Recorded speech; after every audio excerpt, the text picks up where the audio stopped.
Hello everyone. Today we will study lesson 4 of Hornbill book Landscape of the Soul. आत्मा का प्राकृतिक दृश्य. Question number first is contrast the Chinese view of art with European view with example. Question first, Chinese कला, Chinese art और European art दोनों में क्या difference है, हमें इसका एक एक एग्जाम्पल भी देना है. Chinese art is essence of inner life. Man is considered as the eye of the landscape. The story of painter Wu Daozi is its example. Chinese कला या चाइनीज जो पेंटिंग है वो काल्पनिक होती है, वह अपनी इमेजिन पर आधारित होती है, जिसमें चाइना के जो फेमस पेंटर है वू डाउजी, उनकी जो स्टोरी है, उनकी जो पेंटिंग की स्टोरी है, यह इसका एक परफेक्ट एग्जाम्पल है. On the other hand European art is figurative. और अगर हम दूसरी ओर कहें तो यूरोपियन जो आर्ट है वो वास्तविकता पर आधारित होती है. It presents actual view. यह एक्चुअल व्यू दिखाती है, जो वास्तव में चीजें होती है उसी को दिखाती है. The story of Quentin is its example. इस लेसन में यहाँ पर जो दो स्टोरी दी गई है, तो फर्स्ट जो है वो वू डाउजी वाली जो स्टोरी है वो चाइनीज कला को रिप्रेजेंट करती है, और जो दूसरी स्टोरी है वो यूरोपियन कला को एक्सप्रेस करती है. Question number second, explain the concept of Shane Shuey. यहाँ पर शेन शुई किसको रिफर करता है, किसे कहा गया है? शेंशुई मीनिंग माउंटेन वाटर. शेंशुई का मीन्स है माउंटेन वाटर, यानी कि पर्वत से निकलने वाला पानी. Refers to a style of Chinese painting involves natural landscape. यानी ऐसी चाइनीज पेंटिंग जिसमें प्राकृतिक भूदृश्यों को बताया जाता है, जैसे पर्वत पहाड़ से निकलते हुए झरने. तो यहाँ पर ऐसे लैंडस्केप, ऐसे प्राकृतिक दृश्यों को शेंशुई कहा गया है. The landscape, which is an inner one, a spiritual and conceptual space, it represent the two complementary poles. अब यहाँ पर ऐसी जो पेंटिंग है जो इमेजिनरी पर आधारित होती है, जो कंसेप्ट्स पर आधारित नहीं होती, और जो स्पिरिचुअल यानी आध्यात्मिकता को दर्शाती है. Question number second, first question is what do you understand by the terms outsider art and art brut or raw art? यहाँ पर पूछा गया है आउटसाइडर आर्ट और आर्ट ब्रूट या रो आर्ट किसे कहा जाता है. आउटसाइडर आर्ट क्या होती है, इसके अलावा आर्ट ब्रूट या रो आर्ट किसे कहते हैं? तो first one is outsider art. refers to those who have no right to be artists as they have received no formal training. ऐसे लोग जो पूर्णतः प्रशिक्षित नहीं होते, किसी से कोई फॉर्मल ट्रेनिंग नहीं लेते हैं, ऐसे ही थोड़ा देखकर सीख जाते हैं, तो ऐसे ट्रेनिंग्स को कहा जाता है. जो पूरी तरह से मैच्योर नहीं होते, किसी चीज में पूरी तरह से दक्ष नहीं होते हैं, उसे कहा जाता है आउटसाइडर आर्ट्स.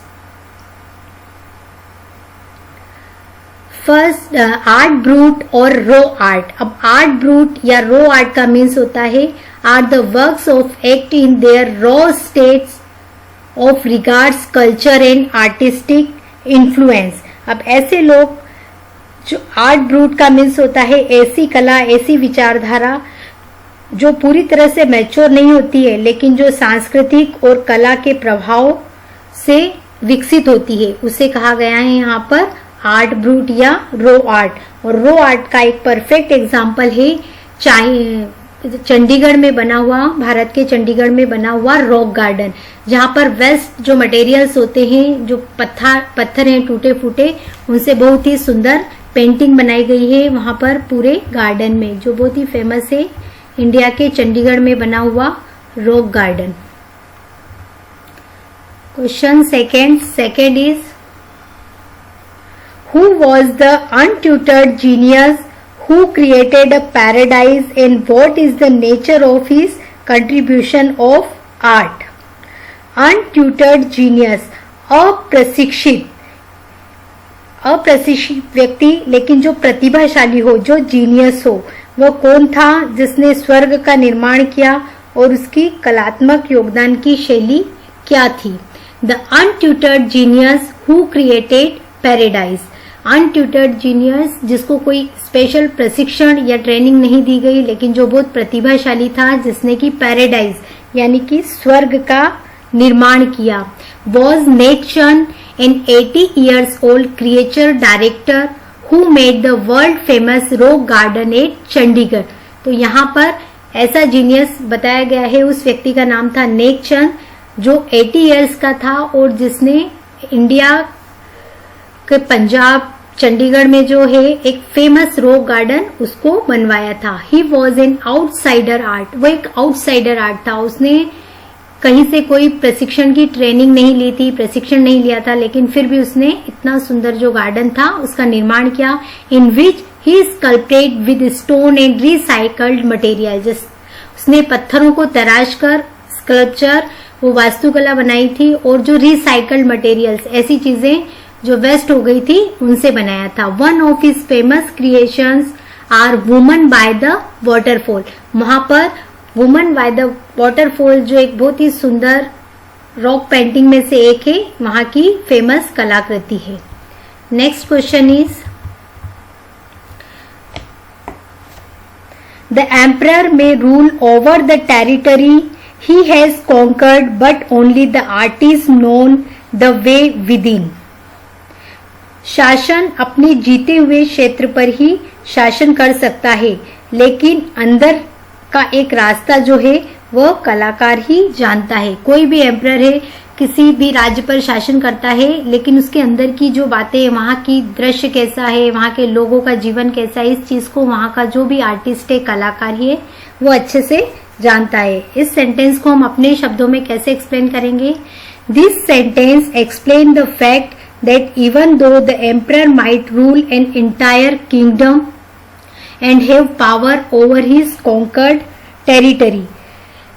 इस वाक्य में, इस सेंटेंस में बताया गया है कोई भी एक शासक, कोई भी रूलर जिस भी क्षेत्र पर अपना शासन करता है तो उसे जीतता है, अपने अधिकार में रखता है, तो पूरे अपने जीत के जो शासन को, अपनी टेरिटरी को वो पूरे रोप से जमा सकता है।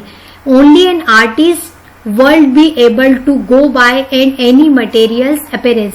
लेकिन कलाकार जो होता है वो इन सब से परे होता है, यानी राजा या शासक जो है वो किसी भी चीज पर अपना अधिकार कर लेता है और उस पर पूरी तरह से अपना जोर जमाता है, लेकिन आर्टिस्ट जो है इन सारी चीजों से, इन सारे नेम और फेम से दूर होकर वहां की जो सुंदरता है उसको परिलक्षित करता है या दिखाने का प्रयास करता है। Next question is The landscape is an inner one, a spiritual and conceptual space। एक प्राकृतिक दृश्य आंतरिक होता है, एक आध्यात्मक और संकलात्मक अंतराल होता है। यानी कि जब भी हम किसी प्राकृतिक दृश्य को देखते हैं तो ऐसा लगता है वह किसी भी कलाकार की अंदर की सोच, उसकी जो थॉट्स हैं वो बाहर सजीव रूप में हमें दिखाई दे रहे हैं। This phrase explain the Chinese art from where a Chinese painter wants you to enter his mind rather than borrow his eyes। इस फ्रेज, इस लाइन में यही एक्सप्लेन किया गया है कि चाइनीज आर्ट जो है, जो चाइनीज पेंटर वो अपनी आंखों से वो जो सोचता है, वो जो विचार करता है, उसकी जो दुनिया है वो उसकी आंखों से हमें दिखाना चाहता है, यानी उसकी जो इमेजिनेशन है वो सजीव रूप में हमारे सामने प्रेजेंट करता है। This is a physical as well as mental participation. यानी वो जैसा सोचता है, जैसी उसकी विचारधारा है, वही चीज हमें उसकी पेंटिंग में नजर आती है। The landscape is not real and can be reached from any point. तो वह किसी भी लैंडस्केप को इस तरह से दर्शाता है कि ऐसा लगता है कि वह पूरी तरह से वास्तविक है और हम वहां पर can be anyone can be reached, कोई भी वहां पर पहुंच सकता, उस चीज को देख सकता है। Next question is find out the correlates of yin and yang in other cultures. अब यहाँ पर यीन एंड यांग जो चाइना की संस्कृति है, वहां का कल्चर है, तो दोनों में क्या को रिलेशन बताया गया है। The Indian culture lays stress on nature and God, जैसे कि भारतीय संस्कृति में नेचर को गॉड माना गया है, प्रकृति को ईश्वर माना गया है। वैसे ही नेचर इज यीन और female part, whereas God the creator is the male part. तो यहाँ पर यीन एंड योंग जो है, एक को तो फीमेल पार्ट यानी नेचर माना गया है, और उस नेचर के रूप में ही हम ईश्वर को देखते हैं, जो क्रिएटर है, जो दुनिया का निर्माण करने वाला है। This concept also known as maya और ब्रह्मा, जैसे कि हम कहते हैं सभी मोह माया है, तो ये सारी चीजों को यहाँ पर हम नेचर को, प्रकृति को ही ईश्वर मानते हैं। वैसे ही चाइना में यीन एंड यांग, इसको वहां के नेचर को, वहां का कल्चर या संस्कृति माना गया है। What is the language spoken in Flanders, Flanders में किस भाषा का प्रयोग किया जाता है। French language is spoken in Flanders which is region in Belgium, जो बेल्जियम देश में बोली जाती है फ्रेंच भाषा, उसी को यूज किया जाता है फ्लैंडर्स में। तो ये हमारे लेसन 4 के जो क्वेश्चन आंसर थे, हमने इनको डिस्कस किया आज, और इनमें अगर किसी को कोई प्रॉब्लम है तो आप मुझसे शेयर कर सकते हैं, और इन क्वेश्चन आंसर को हम कॉपी में नोट डाउन करेंगे। उसके पहले आप का जो वीडियो मैं सेंड कर रही हूँ लेसन एक्सप्लेनेशन, उसको आप अच्छे से लाइन टू लाइन एक्सप्लेनेशंस को वॉच करें, उसको अच्छे से सुने, ताकि आपको लेसन अच्छे से एक्सप्लेन होगा, तभी आप इसको अच्छे से कर पाएंगे। इस पूरे लेसन में 2 स्टोरीज बताई गई है। फर्स्ट स्टोरी जो है वो 18th सेंचुरी के बारे में बताती है, 8th सेंचुरी के बारे में बताती है, जिसमें कि वू डाउजी नाम का जो एक पेंटर है, वो उस समय के जो एम्परर रहते हैं, उनके राजा रहते हैं जुआन जोंग, उनके आदेश पर, उनके ऑर्डर पर एक सुंदर पेंटिंग बनाते हैं, और उसे वो पर्दे के पीछे छिपा के रखते हैं, ताकि सिर्फ राजा ही उसे देख सके और कोई और न देख सकते। बहुत ही सुंदर लैंडस्केप बनाते हैं, वो प्राकृतिक दृश्य बनाते हैं, जिसके अंदर ऊंचे पर्वत रहते हैं। सेंशुई जिसे यहाँ पर कहा गया है, माउंटेन वाटर, जलप्रपात, पर्वत से निकलने वाला जो झरना रहता है वो दिखाई देता है। सुंदर विचरते हुए, घूमते हुए बादल दिखाई देते हैं। अब राजा को जब वो पेंटर अपनी पेंटिंग दिखाता है, तो वो उसमें बताता है कि इसमें केव है, एक गुफा है, और जो बड़ा सा पर्वत है, एक लैंडस्केप, सुंदर प्राकृतिक दृश्य रहता है उस तस्वीर में। तो वो जब उसको देखता है राजा, तो वो बताता है कि इसके अंदर एक गुफा है, और इसमें जो पर्वत दिखाई दे रहा है, इसके नीचे के जगह पर एक आत्मा निवास करती है, सोल रहती है। चित्रकार जो रहता है, पेंटर जो रहता है, अपने दोनों हाथों से ताली बजाता है और गुफा का द्वार खुल जाता है, और इतना सुंदर दृश्य दिखाई देता है। और पेंटर उसके अंदर प्रवेश करता है और कहता है, महाराज आप भी आइए। लेकिन जैसे ही वो अंदर, पेंटर पहले इंटर करता है, तो गुफा का दरवाजा बंद हो जाता है, और जो एम्परर रहते हैं वो कुछ भी समझ नहीं पाते हैं कि क्या हुआ। और उसके बाद वो जो पेंटिंग है वो भी गायब हो जाती है, और वो जो पेंटर थे वू डाउजी, उसके बाद फिर वो दुनिया में कभी भी दिखाई नहीं देते हैं। तो ये जो 8th सेंचुरी की जो एक स्टोरी है, पूरी इमेजिनेशन पर आधारित है। वास्तव में ऐसा नहीं होता है कि कोई पेंटर ने पेंटिंग बनाई, उसके अंदर गुफा है और वो ताली बजाए और गुफा का दरवाजा खुल जाए, और वो जैसे अंदर जाए गुफा बंद हो जाती है, और वो पेंटर भी गायब हो जाता है और गुफा भी गायब हो जाती है। यानी ये एक एग्जाम्पल है कि जो चाइनीज आर्ट है वो पूरी तरह से इमेजिनेशन, कल्पना पर या हमारी एक सोच पर आधारित है, मनगणन कहानी पर आधारित है। और इसी लेसन में जो दूसरी स्टोरी है उसमें बताया गया है, ये स्टोरी एक ब्लैक स्मिथ, एक लोहार की, जिसका नाम रहता है क्विंटन मैक्सिस, जो एक पेंटर की लड़की से उसे पसंद करता है, उससे मैरिज करना चाहता है। लेकिन पेंटर जो है वो चाहता था कि उसी के प्रोफेशन वाला उसकी लड़की का हस्बैंड हो। तो क्विंटन जो है वो पेशे से, अपने प्रोफेशन से तो ब्लैक स्मिथ, लोहार रहता है, लेकिन वह उस लड़की से मैरिज करने के लिए वो भी पेंटिंग की रोज प्रैक्टिस करता है और वो एक सुंदर सी मक्खी बनाता है।